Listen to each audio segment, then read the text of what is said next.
went to the Superdome, it was in another world. I thought it was the end of the world. People was around there killing and shooting and robbing and everything in the Superdome.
I had to fight myself out there like I was in prison to get the bus, you know.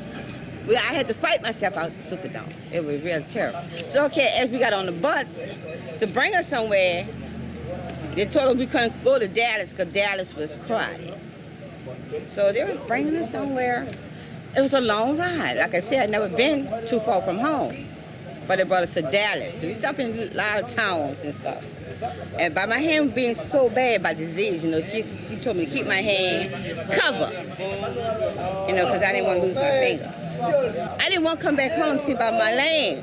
I stood there a whole year before I came back to see about my house. It was a whole year before I found my people.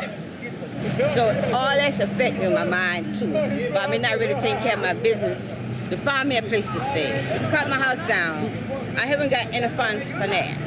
But I'm just praying, asking Jesus to help me to find somewhere to get my mind together. I really need help. I'm mentally and physically it's confused. Well, I'm here with some friends staying in a trailer. I don't have nowhere to stay. By me being late, all the trailers is gone. They're not getting no more trailers away. So when they look at people's faces and they say, oh shit, that looks like Africa. Well, you have Africans living here, African Americans, but they're African Americans. But that was not the only people that were left behind. These are not the only people that didn't leave. I barely made it. I didn't realize how bad it was. On the plane, to my left and to my right, were the hardcore greats.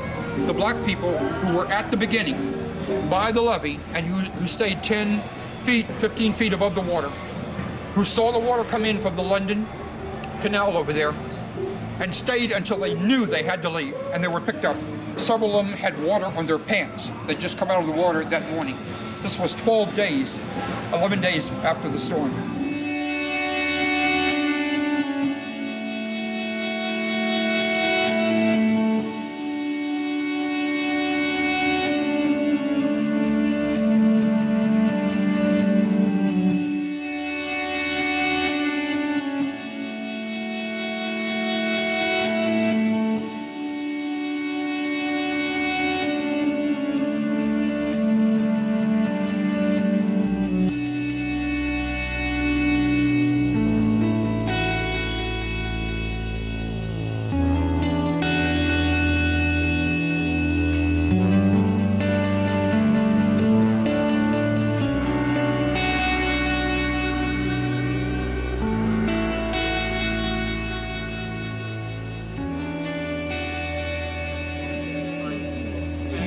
But they put us on a helicopter and took us to the airport, and we didn't know where we were going until we were up in there, and ended up in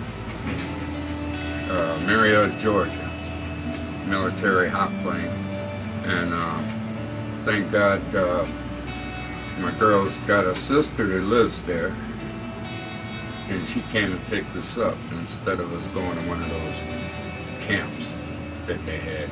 I call them concentration camps because basically that's what they were. But we were pretty lucky, and then We left there 2.5 weeks and went to Arkansas for another 2.5 weeks, and then came back here and started all over again. It was heavy. And I come back to New Orleans on October 29th because I just want to do it, you know? And I sit out here, there's nothing here. I don't care. My board, this table, is in an alley. I pull it out of the alley. I put the chairs here. I don't care if anyone comes or not. I just set it up. And I went back to my bombed out with my landlord and we worked the place.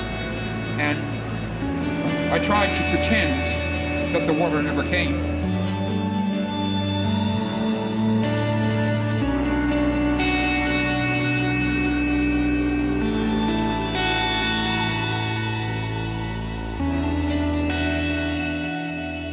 The city has changed. The social consciousness of the city has changed. These are class distinctions. Because the city is 72 or 3% African American, lots of things didn't happen. A lot of it was political things.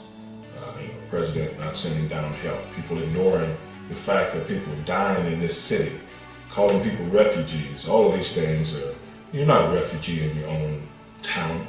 You're not a refugee in your own country.